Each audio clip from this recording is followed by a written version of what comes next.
Meus irmãos, na verdade, esse texto hoje, ele é uma continuidade do que a gente começou a falar na nossa última palestra aqui, Vivendo Sem Máscaras. Hoje eu quero tratar desse assunto, cujo título nem é muito original.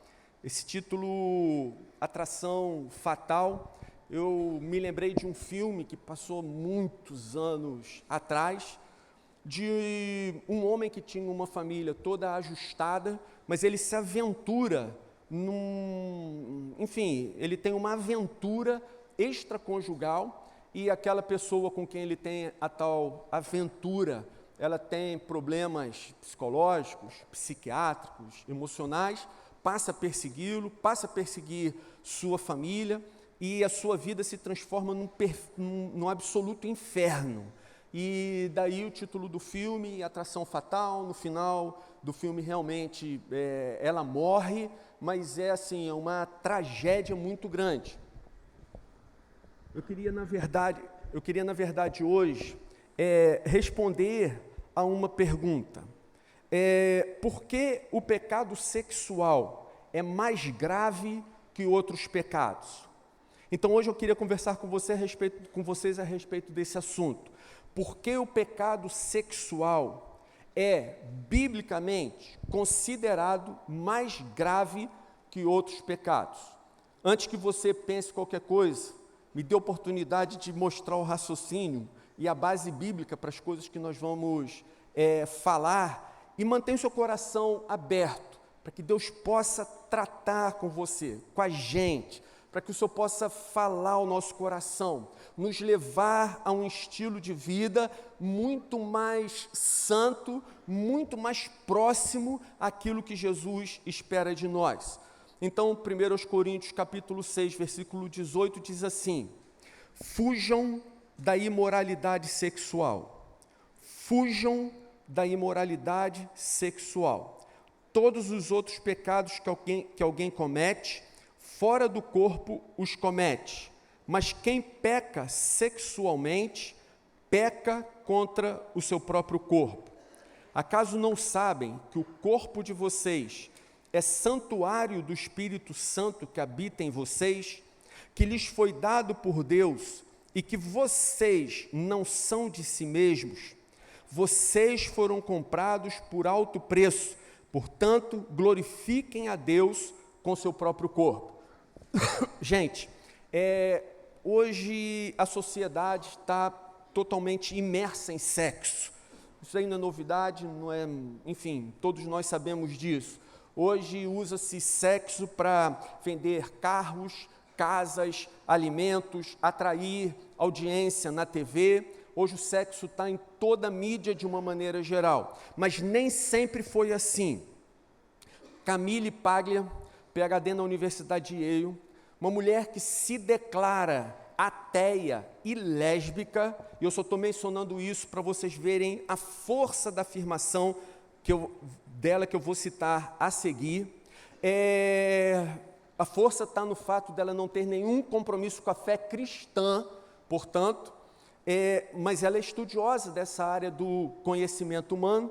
Entrevistada no Roda Viva, ela fez a seguinte afirmação: na verdade, em outros momentos da história, em que a humanidade viveu períodos como o que nós estamos vivendo, períodos de promiscuidade generalizada, o fenômeno dos transgêneros, a exaltação do homossexualismo, esses períodos marcaram o fim de uma civilização.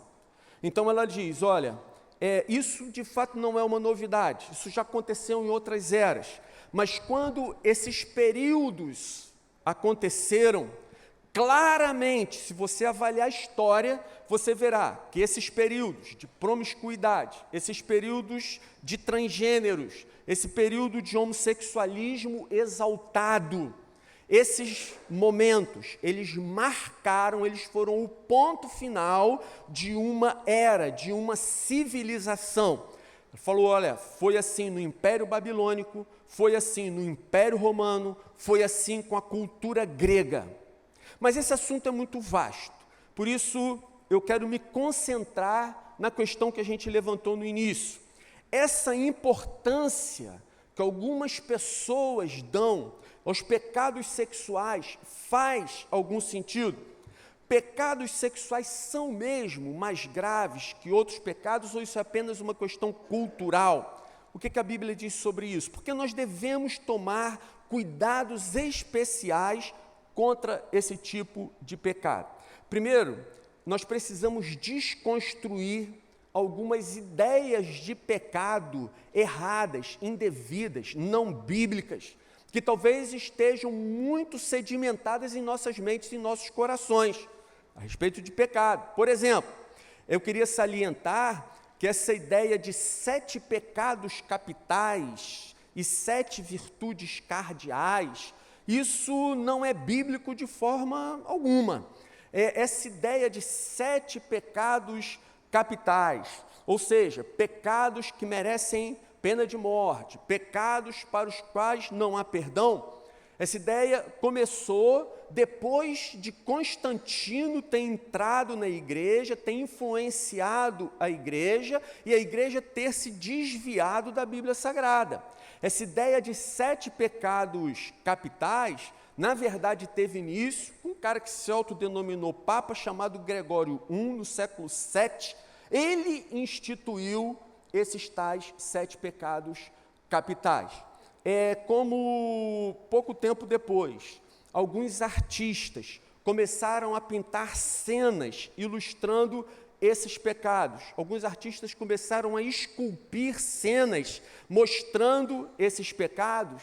Então, essa ideia, esse conceito se popularizou e as pessoas repetem isso como se de fato houvesse algum fundamento bíblico e não há absolutamente.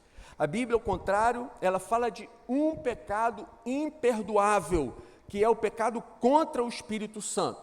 Mas esse, gente, é um outro assunto e aqui não é o momento para nós discutirmos a respeito dele.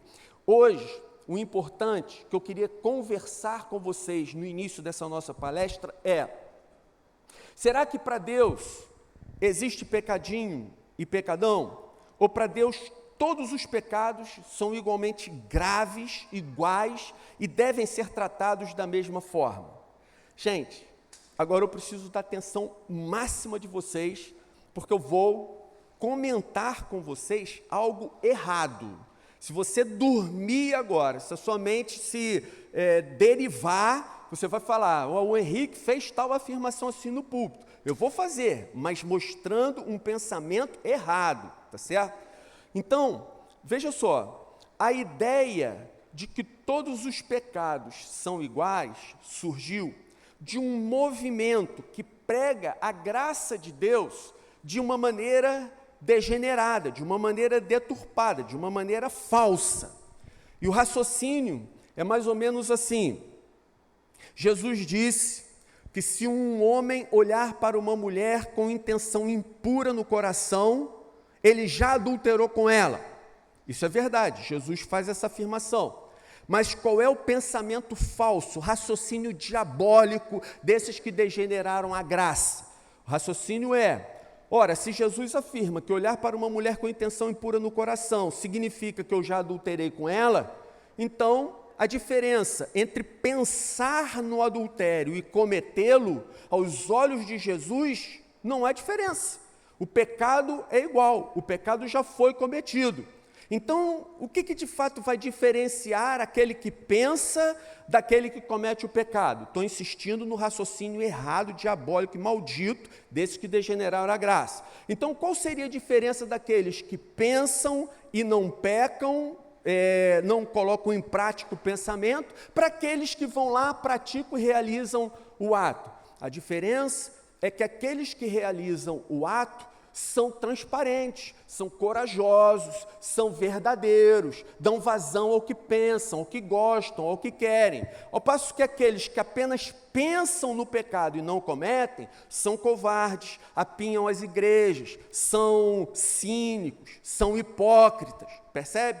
Esse é o raciocínio deles. Agora, qual é a interpretação verdadeira e correta daquilo que Jesus ensinou? minha gente, quando Jesus diz, olha, se alguém pensar numa mulher com intenção impura no coração, já adulterou com ela, olha o contexto para quem ele está pregando. Veja o contexto no meio do qual ele faz essa afirmação. Estamos num contexto de cultura judaica. Estamos no meio de um monte de fariseus. Jesus está pregando aos seus discípulos. O que Jesus quis dizer quando fez essa afirmação? Jesus estava dizendo o seguinte, olha, no meio dessa cultura, existem os fariseus que, de fato, eles não levam esse tipo de pensamento às últimas consequências. Eles condenam as pessoas que assim fazem, mandam apedrejar, eles mesmos jogam as primeiras pedras. No entanto, eles cultivam esse tipo de pensamento e sentimento em suas mentes e seus corações. Então, o que Jesus queria, demandava dos seus discípulos? Jesus queria o seguinte, gente, quando ele fez essa afirmação, o que ele queria dizer aos seus discípulos o nível de espiritualidade, de comprometimento, de pureza, santidade, que eu espero de vocês que me seguem, que vocês nem pensem nisso. Ele não estava dizendo que era a mesma coisa, mas o que ele queria dizer o meu padrão de santidade, o meu padrão de espiritualidade é tal, e é isso que eu quero dos meus discípulos, que eu não vou aceitar sequer que vocês nutram esse tipo de pensamento, esse tipo de desejo no coração de vocês. Nós temos que arrancar esse mal pela raiz. Portanto, ele não estava encorajando ninguém a praticar esse tipo de pecado, mas ele estava dizendo, no meu padrão, nem pensar nisso será aceito, será considerado, aceitável. E aí, gente, volta à questão, será que existe graduação em termos de gravidade de pecados diante de Deus?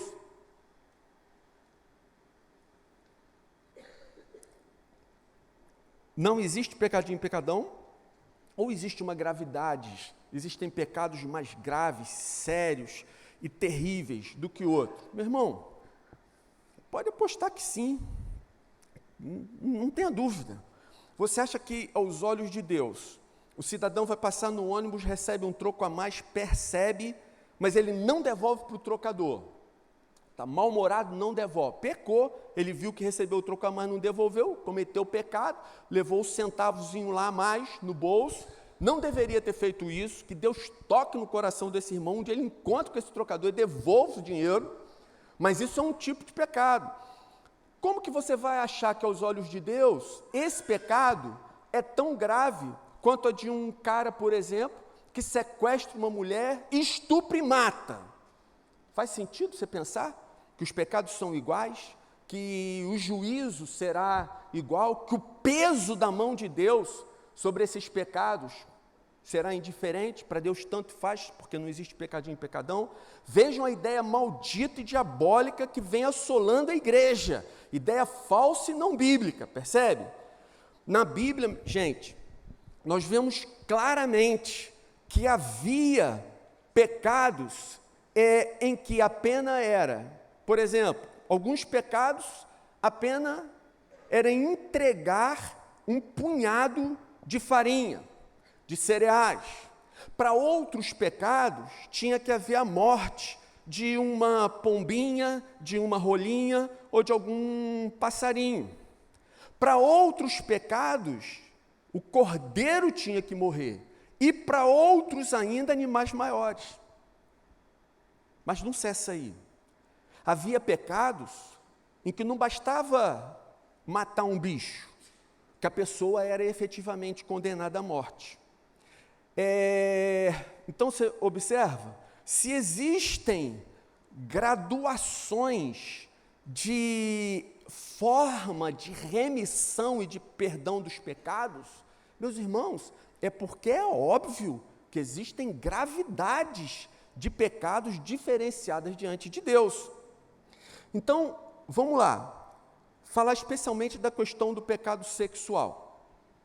Quando Deus fez aliança com os patriarcas, quando Deus fez aliança com Moisés, Deus não poderia ter estipulado como sinal da sua aliança uma argola no nariz?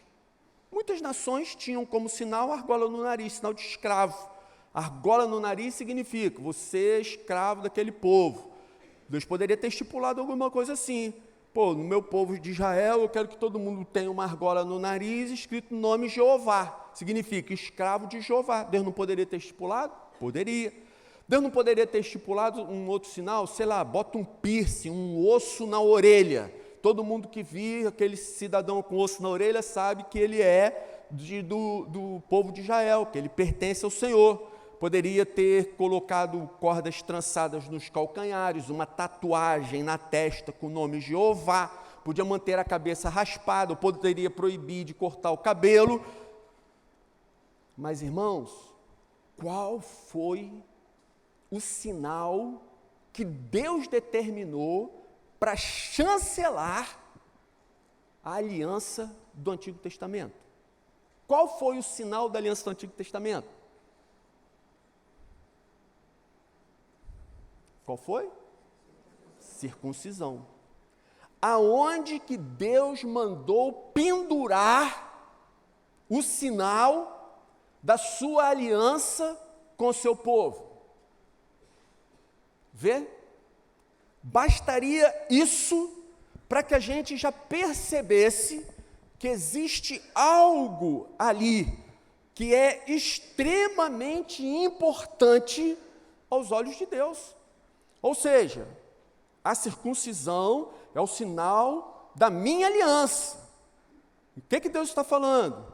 Cuidado com o que você vai fazer com isso. O meu selo está aí. Veja de que forma você vai usar esse negócio. Como é que você vai fazer? Olha, cuida disso, porque aí está o sinal da minha aliança. O que mais que a Bíblia fala sobre isso? Levítico capítulo 18, traz lá uma lista com vários pecados sexuais. Então ele cita, por exemplo, pornografia. Claro que não cita literalmente, porque naquela época nem existia esse tipo de coisa, se existisse seria punido com morte certamente. Mas ele diz, olha, ver a nudez de alguém que não é seu cônjuge, nutrindo um desejo sexual pela pessoa, isso daí já é um pecado terrível. Incesto, relação sexual de pessoas da mesma família, adultério, homossexualismo, bestialidade, que é a relação sexual com bichos. Gente, tudo isso está na lista de Levítico 18. Essa lista de Levítico 18, para Deus foi tão importante que depois ele repete essa lista igualzinha no capítulo 20. Fala tudo no capítulo 18, torna a repetir tudo no capítulo 20. E sabe como a lista termina? No versículo 29, dizendo assim: todo aquele que fizer alguma dessas abominações, aqueles que assim procederem, serão eliminados do meio do meu povo. Pena de morte.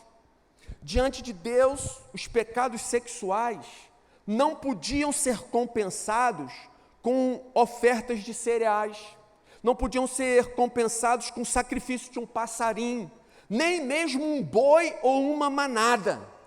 Ora, Deus se sentia tão ofendido com esses pecados, que ele determinou, só tem um jeito de eu me contentar, precisa matar a pessoa que cometeu tal pecado. Estamos falando do Antigo Testamento, tá bom, gente? Não sai daqui dizendo assim, não, homossexual, taca pedra. Irmãos, pelo amor de Deus, não é disso que a gente está falando aqui. Estamos traçando um raciocínio para mostrar aos irmãos que nós que o pecado sexual é grave e nós não podemos continuar tendo uma vida leviana nesse sentido e nessa área da nossa vida, beleza? Então, o que manda matar, etc. e tal, é Antigo Testamento, gente. Jesus já cumpriu todas essas coisas. Então, pelo amor de Deus, entenda o que está sendo dito aqui. Bem, aí chegamos no que o apóstolo Paulo falou. 1 Coríntios 6,18. Fujam da imoralidade sexual.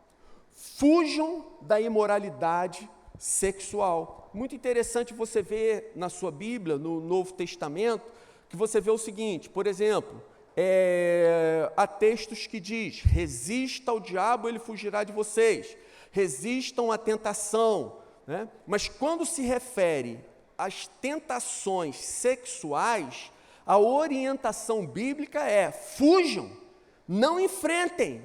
A ideia é mais ou menos assim, Deus já nos conhece, Ele sabe, isso daí você não vai ter forças para resistir, sua natureza está degenerada, sua natureza decaiu, você tem atração por essas coisas ruins, só tem um jeito, não resista, fuja, vá para longe, bate o telefone, bate a porta, sai de perto, muda de emprego, vai para longe, porque se ficar perto, você vai cair.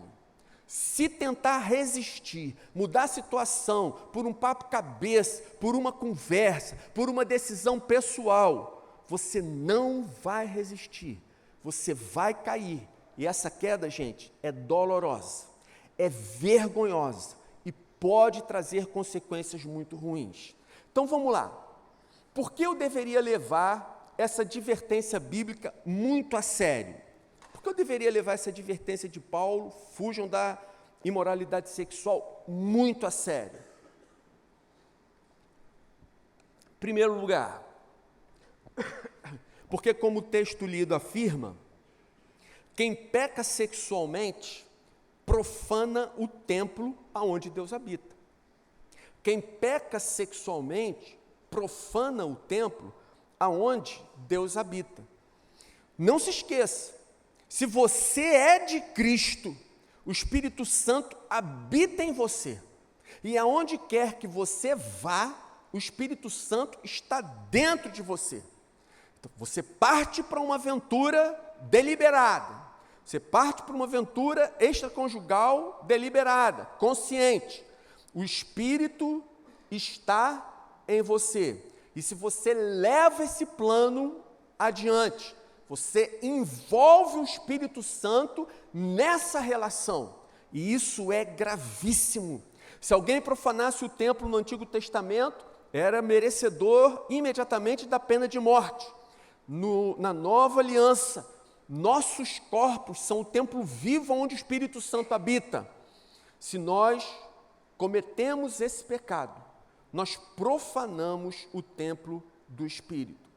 Quem peca sexualmente profana o templo onde Deus habita.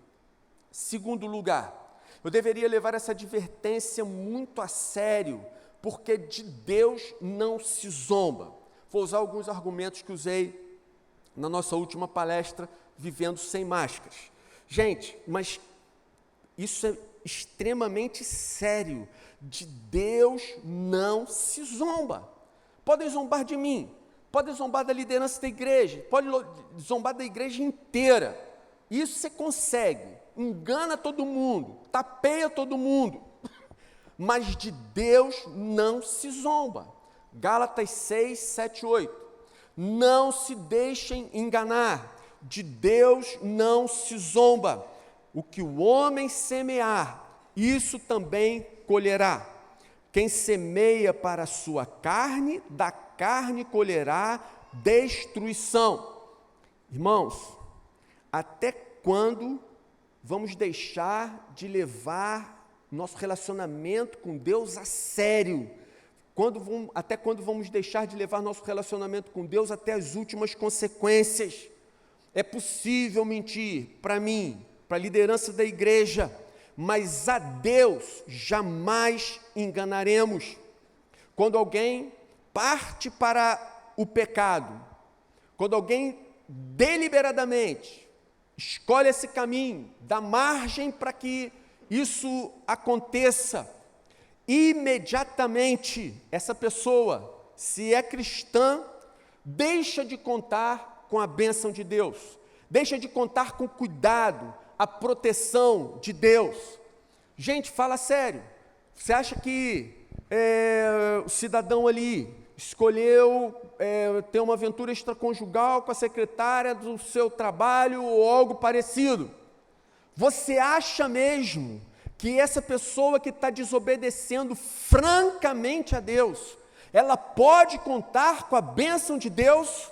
Ela pode contar com a bênção de Deus, sobre o seu pecado. Ela pode contar com a proteção de Deus para manter o seu pecado oculto. Ela pode contar com a proteção de Deus para impedir que o seu pecado lhe traga consequências e consequências extremamente graves. Ora, se a pessoa escolhe desobedecê-lo, se a pessoa escolhe se rebelar, toma a decisão de pecar, não tenha dúvida, você está sozinho. Não conte com a participação de Deus para te proteger, para te guardar, te livrar do mal, enquanto você peca. Ele avisou que a consequência do pecado é a morte. Então, gente, exatamente porque Ele ama os seus filhos e as suas filhas, Ele vai trazer o nosso pecado à luz. Ele vai nos disciplinar, Ele vai nos expor, Ele vai mostrar o nosso coração para a gente mesmo. Ele vai nos levar a arcar com as consequências do nosso pecado. Jamais acusa Deus de ter sido mal com você. Ele avisou, não ande nesse caminho, não vá por aí, não tome essa decisão, não age assim. Sai de perto enquanto é tempo. Foge, não resista, para tudo. Meu irmão, se necessário for, muda de emprego. Mesmo que seja emprego público, abre mão do teu emprego. Mas mantém a sua dignidade, mantém a bênção de Deus sobre a sua vida, preserva a sua família, guarda sua esposa, guarda seus filhos. A aventura vai passar. A sua família é que pode durar para sempre. Seus filhos, você pode levar para o céu com você. Vale muito a pena você abrir mão, seja lá do que for, para você não trazer essa tristeza desmensurada para dentro da sua casa. Não vale a pena. Não vale a pena. Busque ajuda. Mas para imediatamente de fingir que está aí bonitão, bonitona, santão, santona, enquanto na verdade você está entristecendo profundamente o Espírito Santo que habita em você. Terceiro lugar, quem brinca com sexo mostra desprezo pela vida. Quem brinca com sexo mostra desprezo pela vida. Desde que o Senhor criou Adão e Eva, só uma maneira de fazer um bebê nascer. Desde Adão e Eva até os dias de hoje, só existe uma maneira de fazer um bebê nascer. E nós sabemos, quando uma pessoa se envolve numa relação sexual ilícita, ela está plenamente consciente do risco de gerar uma gravidez. Os anticoncepcionais, se é que foram usados, podem falhar. Lembre-se, a pessoa está sozinha, ela não conta com a bênção de Deus nesse momento. Os anticoncepcionais podem falhar. O risco estará sempre presente. E se nasce um neném? Como será? Assumir um filho fruto de uma relação sexual ilícita. Como será? Como essa criança verá você?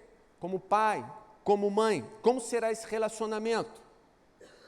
Sentirá orgulho do paizão?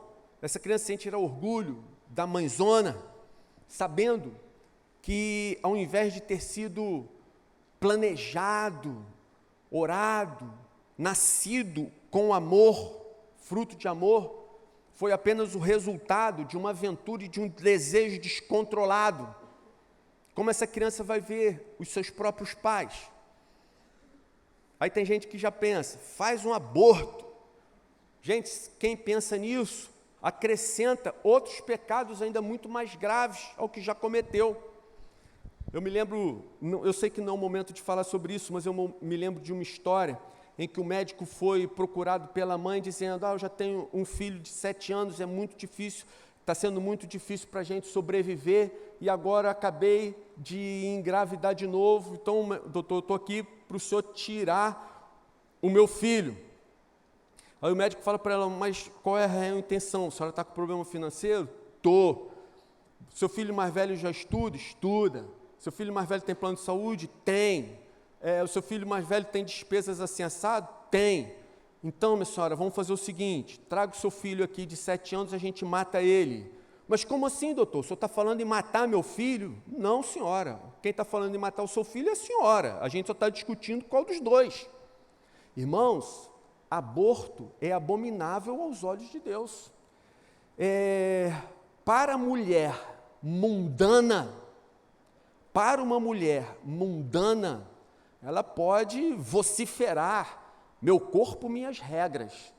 Mas para a mulher cristã e o homem cristão também, meu corpo, suas regras. Quem manda no meu corpo é o Senhor. Eu não tenho direito mais sobre ele. Nós fomos comprados por Deus. Nossos corpos lhe pertencem. 4º lugar, eu deveria levar essa advertência bíblica muito a sério, porque quem insiste em praticar o sexo ilícito comete suicídio espiritual. Quem insiste em praticar o sexo ilícito comete suicídio espiritual. Seja pornografia, eu quero recomendar a vocês que estão me ouvindo a assistirem uma palestra que está no nosso canal do YouTube Igreja Oceânica, com o título Lutando contra a Nova Droga, para você entender a importância e gravidade desse assunto. Seja pornografia, relação física propriamente dita, homossexualismo, adultério, masturbação.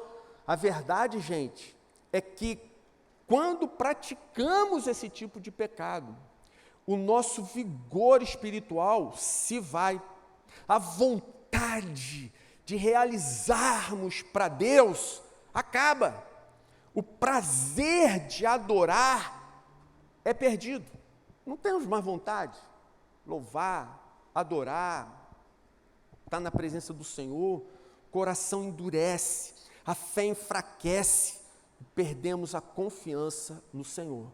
O profeta Ezequiel, ele tem uma visão de um rio caudaloso que sai do trono de Deus, e ele diz: por onde aquele rio vai passando, a vida, os cardumes são abundantes, as árvores nas margens, tudo é fertilizado, tudo fica cheio de vida por onde aquele rio vai rolando. Mas ele diz: nos charcos, naqueles lugares aonde caiu um pouco de água, mas a água não prosseguiu correndo, naqueles lugares aonde caiu a água, mas ela se manteve estanque, parada, nos charcos, diz ali não haverá vida, ali não haverá possibilidade de ter qualquer tipo de existência. E assim, irmãos, isso mostra que a situação de um cristão que escolhe deliberadamente um caminho de pecado, aos olhos de Deus, essa situação é pior do que a do descrente. Morto. A água parou de passar, o espírito não flui mais na vida dessa pessoa. Ela está lá, tem a sensação de que está tudo bem, frequenta o culto, mas o culto não lhe dá mais aquele prazer. Ela não adora mais com vontade. Não é algo mais que venha do fundo do coração. Está ali, cumpre o seu papel, cumpre uma rotina, mas vai se tornando dia a dia uma rotina cada vez mais chata, mais pesada, mais aborrecida, até que começa a se afastar e finalmente, fraco, vem a se perder. Quero concluir, gente, dizendo o seguinte: um tempo atrás aí, tem esses postzinhos de Facebook que são moda, todo mundo, várias pessoas compartilham e tal. Aí eu vi um que realmente me chamou um pouco a atenção, que diz assim, olha, postzinho de Facebook, tá bom, gente? Diz assim, se você não gosta de casamento gay, não se case com gays. Se você não gosta de aborto, não aborte. Se você não gosta de drogas, não use. Se você não gosta de sexo, não faça. Se você não gosta de álcool, não beba. Se você não gosta que tirem os seus direitos, não tire os meus. Meus irmãos, quero dizer para vocês que isso aqui, quando eu falei no Gol sobre esse assunto, eu falei, isso aqui é filosofia de botequim de 5ª categoria. Mas eu quero dizer para vocês que nem isso, né, isso aqui é um conceito, uma ideia a respeito da vida, que não se aplica nem ao ateu, nem ao pervertido. Se você fizer uma aplicação disso, particular, considere aí uma família em que todos são ateus, ou ninguém tem nenhum tipo de princípio ali. Imagine que, de repente, o pai se vira para a família, olha, enquanto vocês estão aí assistindo televisão, eu vou aqui na frente na obra, porque tem um pedreiro aqui, eu quero ter uma aventura sexual com um pedreiro na porta da minha casa. Como é que o filho fica? E a esposa? Pode ser ateu, mas como é que eles vão se sentir? Percebe? Então isso aqui é uma filosofia de botequim, de pior do que 5ª categoria, algo inominável. Isso aqui é algo que não funciona de verdade. Coisa do tipo, você não quer, você não faz, mas me deixa eu fazer porque eu estou à vontade. Não, não é assim. Isso aqui não vai funcionar em absolutamente lugar nenhum. Aí você repreende o pai. Que isso, pai? Você está maluco? Você vai ter aventura com um homem aí, você que é casado aqui com a mamãe e tal. Se você não gosta, você não faz. Mas não tira os meus direitos para não tirar os seus. Percebe? Não funciona, não faz sentido, não é real, é uma filosofia falsa, mentirosa, diabólica, que veio para enganar os incautos, veio para enganar os de mente e coração fracos. Essas declarações, elas resumem o que o mundo pensa e contra o que Jesus lutou. O pensamento mundano é mais ou menos assim: se você quer ser gay, pedófilo, adúltero, cachaceiro, usar drogas, transar com seu cachorro, ninguém tem nada com isso. É o pensamento mundano. Mas em Cristo, minha gente, tudo que você faz vai afetar muita gente que ama você. E você não tem o direito de magoar e ferir essas pessoas. Você não tem o direito de fazer o que dá vontade no teu coração e a maluquice que dá na tua cabeça. Porque se você agir assim, você vai magoar a muita gente. E o que a Bíblia diz? O que o apóstolo Paulo falou quando ele concluiu o assunto que nós estamos falando? Ora, ele concluiu da seguinte maneira: vocês foram comprados por alto preço. Vocês não pertencem mais a vocês. Vocês foram comprados por alto preço. Portanto, glorifiquem a Deus com seu próprio corpo. Custamos muito caro a Deus. Não pertencemos mais a nós mesmos. E agora, se somos de Cristo, os nossos direitos agora lhe pertencem. Amém? Vamos fazer uma oração? Senhor, ajuda a gente a viver essa realidade. Nós queremos ter uma vida muito mais santa, muito mais próxima do Senhor, uma vida coerente com a fé que declaramos. Livra-nos do cinismo, hipocrisia, da falsidade. Senhor, ajuda aqueles que necessitam a buscarem ajuda, terem força para romperem a situação em que talvez tenham se enlaçado, e que haja graça especial da Tua parte, Senhor, para que a Tua igreja para que essa comunidade que é chamada pelo teu nome viva de maneira agradável e que gere grande alegria ao teu coração. Ajuda a gente, Senhor, e faz assim. Nós pedimos e agradecemos em nome de Jesus. Amém.